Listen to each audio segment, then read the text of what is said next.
In the summer of 1942, the German war machine stood at the height of its power. Nazi forces had swept across Europe, conquered much of North Africa, and penetrated deep into the Soviet Union.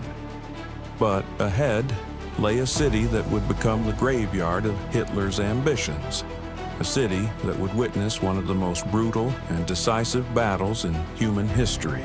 This is the story of Stalingrad, the road to Stalingrad.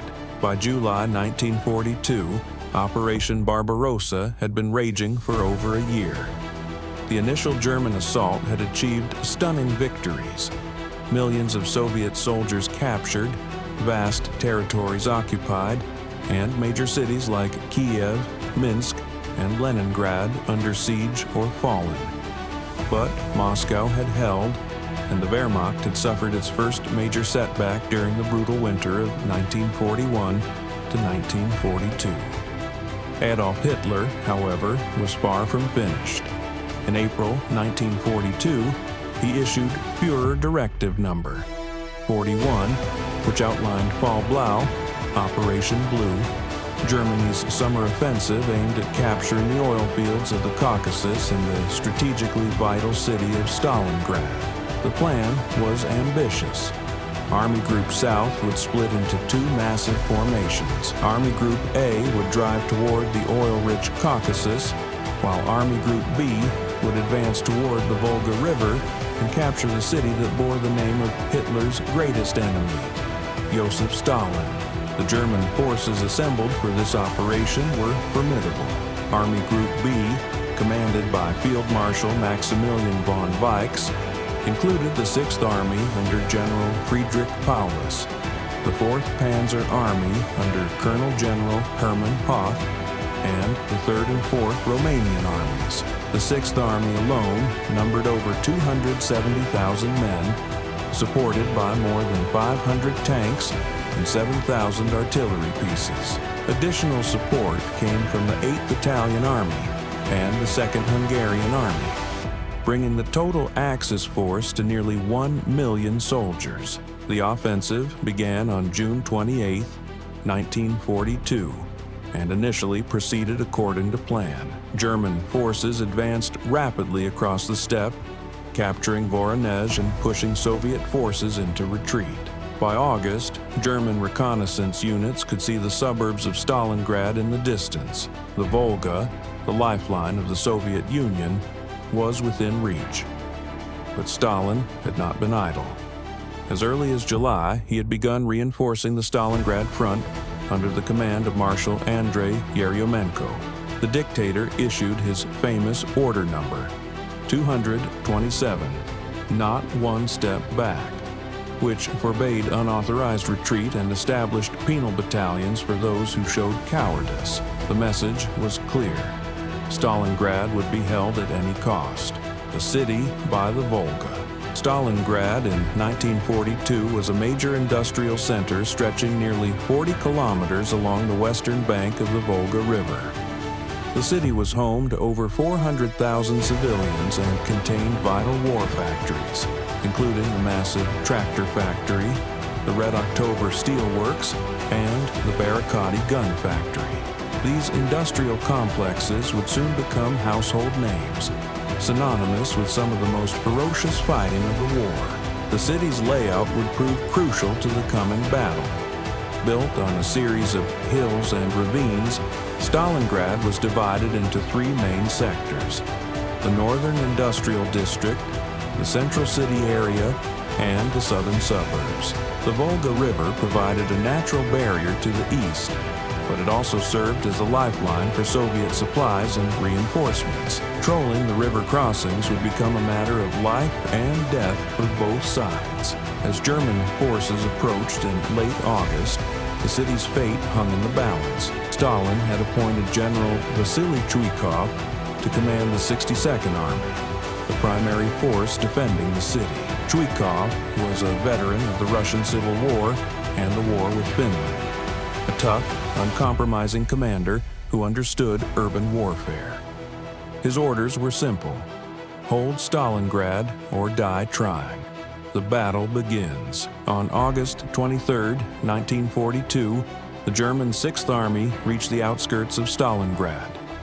That same day, over 600 German aircraft launched a devastating bombing raid on the city. The Luftwaffe's Stukas and Heinkels dropped over 1,000 tons of bombs, turning much of Stalingrad into a blazing inferno. Tens of thousands of civilians were killed in a single day, and much of the city center lay in ruins. But the bombing, intended to terrorize the defenders into surrender, had an unintended consequence. The rubble created by the raids provided perfect defensive positions for Soviet troops. Every destroyed building became a fortress, every pile of debris a potential ambush site. The Germans had inadvertently created the ideal environment for urban warfare, and urban warfare heavily favored the defender. General Paulus's initial plan was to capture the city quickly through a coordinated assault.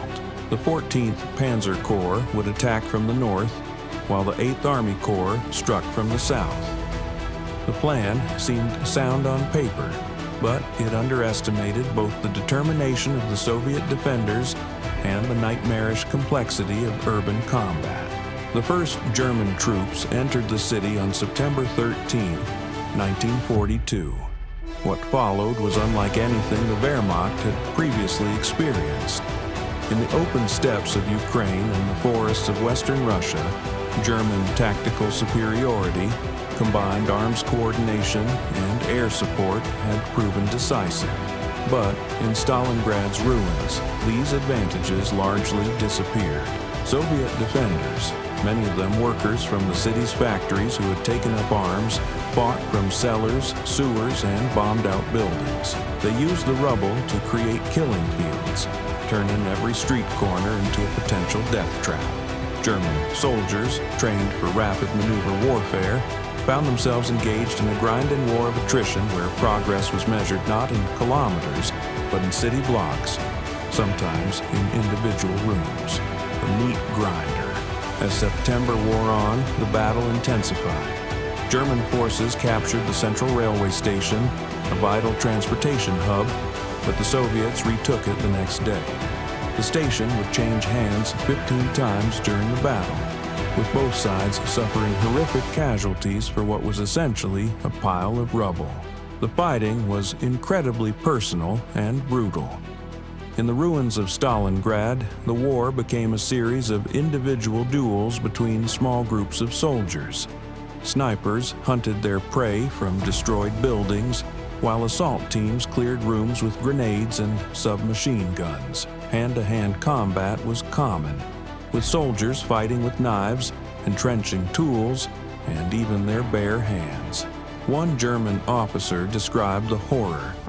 "We have fought during 15 days for a single house, with mortars, grenades, machine guns, and bayonets. Already by the third day, 54 German corpses are strewn in the cellars, on the landings, and the staircases. The front is a corridor between burnt-out rooms. It is the thin ceiling between two floors." The Soviets developed innovative tactics specifically for urban warfare. They created storm groups, small units of 6 to 8 soldiers armed with automatic weapons, grenades, and explosives. These groups would infiltrate German positions at night, causing maximum disruption before melting back into the ruins. They also employed snipers with devastating effect, with legends like Vasily Zaitsev becoming household names for their deadly accuracy.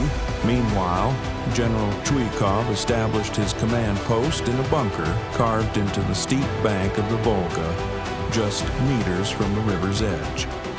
From this precarious position, he directed the defense of a city that was gradually being reduced to rubble around him. Supply lines across the Volga operated only at night, under constant German artillery fire. Soviet boats and barges ran a nightly gauntlet to bring ammunition, food, and reinforcements to the embattled city. The German advance continued, but at an enormous cost. By early October, they controlled about 90% of Stalingrad, including most of the central city. The remaining Soviet defenders were squeezed into a narrow strip along the Volga, in some places only a few hundred meters wide. It seemed that the city's fall was inevitable. The Factory District. In October 1942, the battle shifted to Stalingrad's northern industrial district. Here, three massive factory complexes, the Tractor Factory, Barricadi, and Red October, became the focus of desperate fighting. These weren't just military objectives, they were symbols. For the Germans, capturing them would represent the conquest of Stalingrad. For the Soviets, holding them was a matter of national survival. The Tractor Factory had been converted to tank production at the start of the war. Its massive workshops, foundries, and assembly halls created a labyrinthine battlefield where Soviet workers turned soldiers knew every pipe, every machine, every hiding place. German soldiers advancing through the factory floors faced constant ambushes from workers who had helped build the very machinery they were now fighting around. At the Red October steelworks, fighting reached surreal levels of intensity. Combat took place simultaneously on multiple levels. In the factory's basement workshops, on the main floor among the furnaces and rolling mills, and in the overhead crane galleries. Soviet defenders welded steel plates to create improvised armor and used the factory's own equipment to manufacture weapons and ammunition, even as the battle raged around them. The Barricadi gun factory became perhaps the most contested piece of real estate in the entire battle. German forces would capture a workshop in the morning, only to have it retaken by Soviet forces that afternoon. Individual rooms changed hands multiple times in a single day. The fighting was so intense that soldiers on both sides reported being able to hear their enemies breathing on the other side of thin walls. One German soldier wrote home, "The Russians are not men, but some kind of cast-iron creatures. They never get tired and are not afraid of fire." The fanatical resistance was partly due to Stalin's "not one step back" order, but also reflected genuine determination to defend the motherland. Soviet soldiers fought with the knowledge that retreat meant not just military defeat, but the potential enslavement or extermination of their families and their nation. By November, both armies were exhausted. German casualties mounted daily, with some companies reduced to fewer than 30 men. Ammunition and food supplies ran low as Soviet forces continually harassed German supply lines.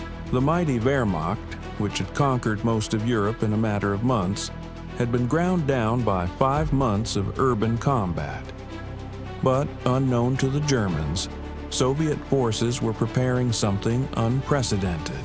While the Sixth Army bled itself white in Stalingrad's ruins, Marshal Georgy Zhukov was assembling massive reserves for a counteroffensive that would change the course of the war. Operation Uranus, the Soviet counteroffensive.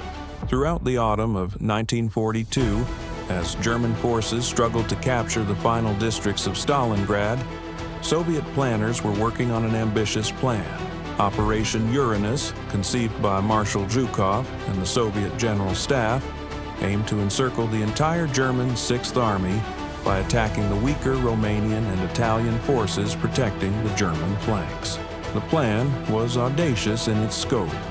2 massive pincer movements would break through Axis lines north and south of Stalingrad, then link up to the west of the city, trapping Paulus's entire army. The operation required precise coordination between multiple army groups and absolute secrecy. Any leak could result in German reinforcement of the vulnerable flanks. Stalin approved the plan in October, and preparations began immediately. The Southwest Front under General Nikolai Vatutin would attack from the north, while the Stalingrad Front under General Andrei Yeryomenko would strike from the south. Over 1 million Soviet soldiers, 13,500 artillery pieces, and nearly 1,000 tanks were assembled for the operation. The Germans remained largely unaware of the scale of Soviet preparations. Intelligence reports mentioned increased Soviet activity, but German commanders, focused on the grinding battle within Stalingrad itself, failed to recognize the danger building on their flanks. The Romanian Third Army, holding a 150-kilometer front northwest of Stalingrad, was particularly vulnerable. These units were poorly equipped, demoralized, and stretched impossibly thin. On the morning of November 19, 1942, Operation Uranus began. At 7:30 a.m., over 3,500 Soviet artillery pieces opened fire along the northern front. The bombardment was devastating. Romanian positions simply disintegrated under the weight of shells. Within hours, Soviet tank corps were pouring through gaps in the Romanian lines, advancing rapidly toward their link-up point at Kalak. The southern pincer attacked on November 20th, achieving similar success against Romanian and German positions south of Stalingrad. Soviet forces advanced so rapidly that many German units were overrun before they could react. By November 23rd, the two Soviet spearheads had linked up at Kalak, completing the encirclement. The German Sixth Army, along with parts of the 4th Panzer Army, roughly 250,000 German and Axis soldiers, was trapped in a pocket roughly 50 kilometers long and 40 kilometers wide. The Cauldron. The encirclement of the Sixth Army created what the Germans called the Kessel, the Cauldron. Within this shrinking perimeter, 250,000 soldiers faced a desperate struggle for survival. General Paulus immediately sought permission to break out of the encirclement, but Hitler categorically refused. The Führer insisted that the Sixth Army hold its positions and fight to the last man. Hermann Göring, head of the Luftwaffe, boasted that his aircraft could supply the trapped army by air. This was a fatal miscalculation. The Sixth Army required a minimum of 500 tons of supplies daily to maintain combat effectiveness. Food, ammunition, fuel, medical supplies, and winter clothing. The Luftwaffe, operating from distant airfields and facing increasingly effective Soviet air defenses, never came close to meeting these requirements. On good days, they might deliver 100 to 150 tons. On many days, weather or Soviet attacks prevented any flights at all. As December arrived, conditions inside the Cauldron became increasingly desperate. Winter temperatures plummeted to minus 30 degrees Celsius, minus 22 degrees Fahrenheit. But many German soldiers lacked proper winter clothing. Ammunition ran low, forcing rationing. Food supplies dwindled to starvation levels. By January, the daily ration was reduced to 200 grams of bread per man. Medical conditions were catastrophic. Thousands of soldiers suffered from frostbite, dysentery, and typhus. The wounded could rarely be evacuated, and medical supplies were almost non-existent. German field hospitals became charnel houses, where doctors performed amputations without anesthesia and watched helplessly as men died from treatable wounds. One German officer wrote in his diary, "The horses have already been eaten. I would eat a cat. They say its meat is also tasty."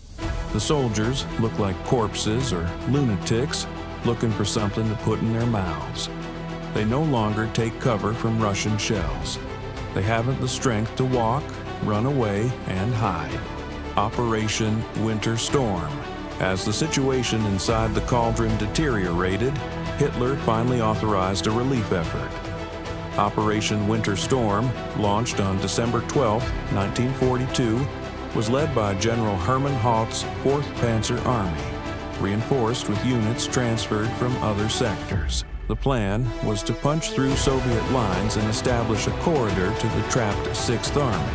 Initially, the German relief force made good progress. Hoth's panzers broke through Soviet defenses, and advanced to within 50 kilometers of the cauldron's perimeter. For a brief moment, rescue seemed possible.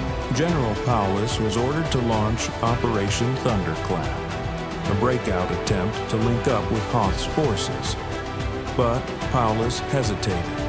His army was weak, short of fuel, and Hitler had not explicitly authorized abandoning Stalingrad. While the German commanders debated, Soviet forces launched Operation Saturn, a massive offensive that threatened to encircle Hoth's relief force as well. Faced with the destruction of his own army, Hoth was forced to withdraw. The last hope of rescuing the Sixth Army had failed. The psychological impact on the trapped soldiers was devastating. Many had endured weeks of starvation and cold, sustained only by the hope of rescue. When that hope vanished, despair set in. Suicide rates soared, and discipline began to break down. Some units continued to fight with fanatical determination, but others simply waited to die. The final assault.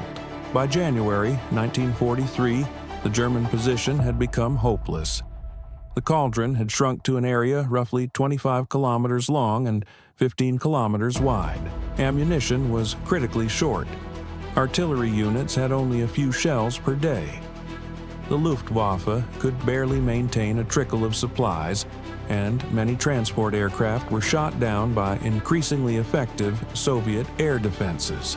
On January 8th, the Soviets offered surrender terms. The proposal was reasonable: guaranteed survival for all personnel, adequate food and medical care for the wounded and sick, and repatriation to Germany after the war. Hitler personally forbade Paulus from accepting. The Sixth Army would fight to the last man and bullet. The final Soviet assault began on January 10, 1943. Operation Ring aimed to crush the remaining German resistance in a series of coordinated attacks. Soviet forces, now numbering over 280,000 men, had overwhelming advantages in artillery, armor, and aircraft. The outcome was never in doubt. Only the timeline remained uncertain. German resistance crumbled sector by sector. Units that had fought heroically for months were finally overwhelmed by sheer numbers and firepower. The last German airfield at Gumrak fell on January 22nd, cutting off the final lifeline to the outside world. Medical facilities overflowed with wounded and dying men who could no longer be evacuated. On January 30th, 1943, the 10th anniversary of Hitler's rise to power, Hitler promoted Paulus to field marshal. The message was clear. No German field marshal had ever surrendered, and Hitler expected Paulus to commit suicide rather than accept capture. But Paulus chose differently. On January 31st, Soviet forces captured his headquarters in the basement of the Univermag department store in central Stalingrad. The newly promoted field marshal quietly surrendered, becoming the first German field marshal to be taken alive by enemy forces. Fighting continued in isolated pockets for another 2 days, but organized resistance had ended. On February 2nd, 1943, the last German units surrendered. The Battle of Stalingrad was over. The human cost. The statistics from Stalingrad are staggering, though exact numbers remain debated by historians. German and Axis losses were catastrophic. Approximately 800,000 men killed, wounded, or captured during the entire campaign. The Sixth Army alone lost virtually its entire strength of 250,000 men. Of the roughly 91,000 German soldiers who entered Soviet captivity at Stalingrad, fewer than 6,000 would ever return to Germany. Soviet losses were also enormous, though spread over a longer period and multiple operations. Estimates suggest that Soviet forces suffered over 1 million casualties during the entire Stalingrad campaign, including both military personnel and civilians. The city itself was virtually destroyed. Over 90% of its buildings were damaged or demolished. The civilian population paid a particularly heavy price. Of Stalingrad's pre-war population of 400,000, only about 1,500 remained in the city by the battle's end. Tens of thousands had been evacuated before the battle, but many others died in the bombing raids, artillery bombardments, or from starvation and disease. For individual soldiers, the battle was a descent into hell. German soldier Wilhelm Hoffmann wrote in his diary, "The horses have already been eaten. I would eat a cat. They say its meat is also tasty." The soldiers looked like corpses or lunatics, looking for something to put in their mouths. Soviet soldier Vasily Zaitsev recalled, "We fought for every house, every floor, every room.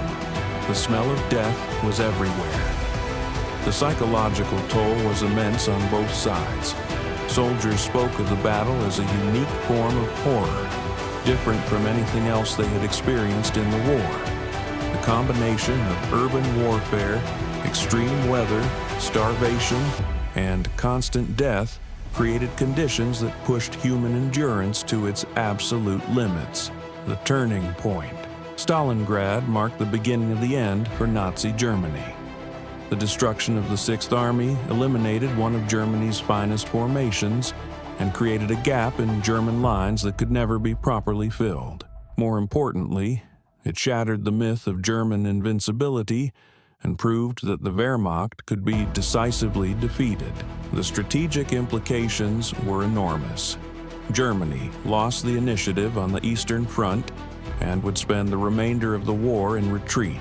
The Caucasus offensive had to be abandoned, leaving Germany without access to Soviet oil resources. Hungarian, Romanian, and Italian confidence in their German ally was severely shaken, and these countries began seeking separate peace agreements. For the Soviet Union, Stalingrad represented the moment when the tide turned. Stalin's gamble, holding the city at any cost while preparing a massive counteroffensive, had paid off spectacularly.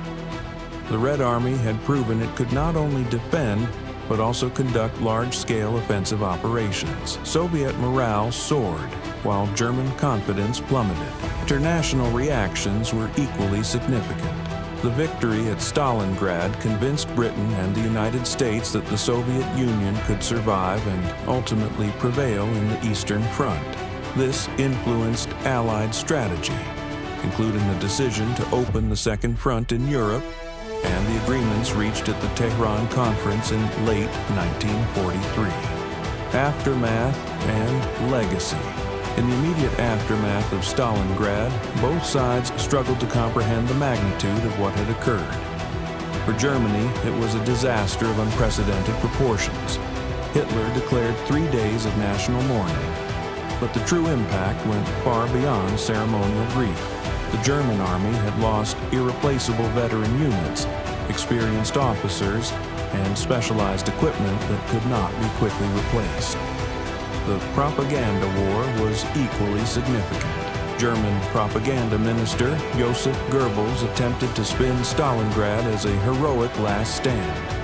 But the reality of such a massive defeat could not be hidden from the German people. Morale on the home front began to crack, and doubts about ultimate victory crept into public consciousness for the first time. For the Soviet Union, Stalingrad became a symbol of resistance and ultimate triumph. The city was renamed a Hero City, and monuments were erected to commemorate the battle. Veterans of Stalingrad held special status in Soviet society, and their stories became part of national mythology. The battle proved that the Soviet system could withstand the greatest test and emerge victorious. The battle also had profound military implications for the remainder of the war.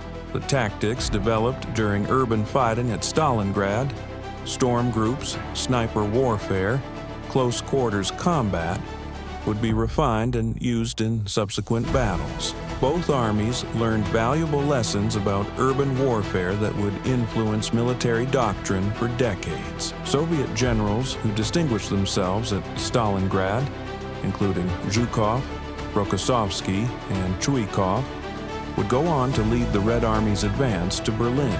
The confidence and experience gained at Stalingrad proved invaluable in subsequent operations like Kursk, Bagration, and the final assault on Nazi Germany. Remembrance and historical significance. Today, the Battle of Stalingrad is remembered as one of the most decisive battles in human history. The city, now called Volgograd, contains numerous memorials to the battle, including the massive Motherland Call statue that dominates the city's skyline. Museums preserve artifacts from the battle, and tour guides still show visitors the basement where Paulus surrendered. Military historians consistently rank Stalingrad among the most important battles ever fought. It demonstrated that industrial warfare could be decided not just by technology and resources, but by willpower, tactical innovation, and the ability to endure unimaginable hardship. The battle showed that determined defenders could neutralize technological advantages through superior knowledge of terrain and willingness to fight for every meter of ground. The battle also illustrated the crucial importance of logistics in modern warfare. Germany's failure to adequately supply the Sixth Army, both before and after encirclement, contributed significantly to the defeat. The Soviets, despite suffering enormous losses, managed to maintain their supply lines across the Volga and ultimately achieved logistical superiority. From a human perspective, Stalingrad represents both the horror of war and the extraordinary resilience of the human spirit. Soldiers on both sides displayed remarkable courage and endurance under conditions that seemed beyond human tolerance. The battle produced countless individual stories of heroism, sacrifice, and survival that continue to inspire and horrify in equal measure. Conclusion. The Battle of Stalingrad was more than just a military engagement. It was a collision between two totalitarian ideologies, a test of national will, and ultimately, a turning point that determined the fate of Europe and the world. In the ruins of a city on the Volga, the German war machine that had conquered most of Europe met its match in Soviet determination and tactical innovation. The battle demonstrated that victory in modern warfare requires more than technological superiority or tactical brilliance. It demands the ability to sustain enormous losses while maintaining the will to fight. The Soviets proved they possessed this quality in abundance, while the Germans, despite their individual courage and tactical skill, ultimately lacked the resources and resilience to prevail in a prolonged struggle. Stalingrad marked the beginning of Nazi Germany's long retreat to ultimate defeat. From the ruins of the city on the Volga, the Red Army would advance relentlessly westward, liberating Soviet territory, conquering Eastern Europe, and ultimately planting the Soviet flag over the Reich Chancellery in Berlin. Hitler's dream of a 1,000-year Reich died in the rubble of Stalingrad, alongside the 250,000 German soldiers who would never see their homeland again. The battle's legacy extends far beyond its immediate military consequences. Stalingrad became a symbol of resistance against tyranny, proof that determination and courage could triumph over seemingly overwhelming odds. For the Soviet Union, it validated the sacrifices of the early war years and provided the momentum for ultimate victory. For Germany, it marked the beginning of the end, the moment when the tide of war turned irrevocably against the Third Reich. In the end, Stalingrad was won not by superior weapons or brilliant strategy alone, but by ordinary soldiers who fought with extraordinary determination in circumstances that tested the very limits of human endurance. Their sacrifice and courage on both sides deserve to be remembered not just as military history, but as a testament to the complex mixture of heroism and horror that defines warfare at its most intense. The city that bore Stalin's name became the graveyard of Hitler's ambitions and the birthplace of Allied victory. In the frozen ruins beside the Volga River, the fate of the 20th century was decided. One room, one building, one city block at a time. This has been the story of Stalingrad, a battle that changed the world and demonstrated that even the most powerful military machines can be broken by the human spirit's refusal to surrender. The courage and sacrifice of those who fought in this urban hell should never be forgotten, for they helped determine not just the outcome of World War II, but the shape of the world we inhabit today.